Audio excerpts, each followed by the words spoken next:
আমাদের অনেকগুলো দুর্বলতা আছে। আপনারা জানেন আমরা একটা ট্রানজিশন পিরিয়ডে আপনাদের প্রতিনিধি হয়ে এই দায়িত্বটা নিয়েছি এবং এমন একটা ভঙ্গুর অবস্থার মধ্যে আসলে দায়িত্বটা নিয়েছি যে এখন আমরা চারিদিকে শুধু সমস্যা আর সমস্যা। তবে আপনাদেরটাই সবসময় আমাদের প্রায়োরিটি।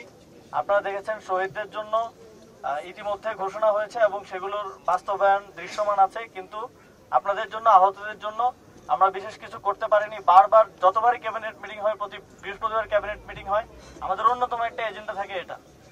আমলাতান্ত্রিক জটিলতা থেকে শুরু করে বিভিন্ন ধরনের হসপিটালগুলোতে সিন্ডিকেট থেকে শুরু করে বিভিন্ন ধরনের অব্যবস্থাপনা যেগুলো দীর্ঘদিন ধরে চলে আসতেছিল, সেটার জন্য চিকিৎসার অনেক ধরনের সমস্যা হয়েছে আপনাদের। এগুলো আমরা সব সময় দেখছি এবং আজকেও আমি টাঙ্গাইলে ছিলাম, টাঙ্গাইলে যাচ্ছিলাম যখন আপনারা শুরু করেছিলেন, তখন থেকে আমি আর মাহফুজ ভাই আমরা দুজন টাঙ্গাইলে একটা মাওলানা ভাসানীর একটা প্রোগ্রামে গিয়েছিলাম। তো তখন থেকে আমরা ফলো আপ করছি এবং টাঙ্গাইল থেকে আমাদের হয়তো আজকে ফেরার প্ল্যান ছিল না, কিন্তু আপনারা যখন আমাদের সাথে দেখা করতে চাইলেন, নাম সহ বললেন, তখন আর থাকতে পারলাম না। তখন আমি আর মাহফুজ ভাই টাঙ্গাইল থেকে এসেছি। আপনারা দয়া করে আমাদেরকে ওই পরিবেশটা করে দেন, আমরা যাতে বসে একটা রূপরেখা আগামীকালকেই ঘোষণা করতে পারি এবং সেটা বাস্তবায়নটা ডিসেম্বরের মধ্যে করতে পারি।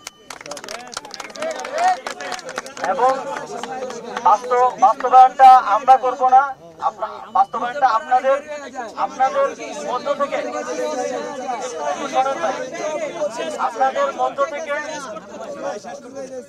মধ্য থেকে আপনারা প্রতিনিধি দিবেন এটা বাস্তবায়নটা মনিটর করার জন্য। আপনাদের প্রতিনিধিরা মনিটর করবে।